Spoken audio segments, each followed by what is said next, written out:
என் வாழ்க்கையில் தலைவா படத்தில் பட்டதை மறக்கவே முடியாது இயக்குனர் விஜய். என் வாழ்க்கையில் தலைவா படத்தால் பட்ட பாட்டை மறக்க முடியாதுன்னு சொல்லியிருக்காரு இயக்குனர் விஜய். நடிகர் விஜயும் இயக்குனர் விஜயும் முதலாக இணைஞ்ச படம் தலைவா. இந்த படம் ஆரம்பத்துலேருந்து வெளியானது வரை ஏகப்பட்ட பிரச்சனைகளை சந்திச்சுது.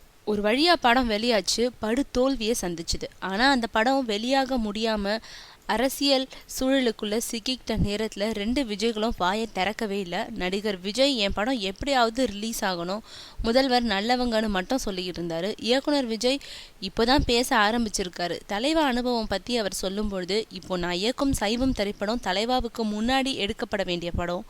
நடிகர் விஜய் கேட்டுக்கிட்டதுக்காக சைவம் திரைப்படத்தை தள்ளி வச்சுட்டு தலைவா எடுத்தேன். தலைவா படத்துக்கு ஏற்பட்ட பிரச்சனையினால ஏற்பட்ட வலி சாதாரணமானது இல்லை. காலை பல கனவுகளோட தூக்கத்திலிருந்து எழுந்து இரவு வலியோட உறங்க செல்வது ஒத்துக்க முடியாதது. என் திரையுலக வாழ்க்கையோட மறக்க முடியாத 10 நாட்கள்னா தலைவா பிரச்சனை நடந்த அந்த காலகட்டம் தான் சொல்றாரு இயக்குனர் விஜய்.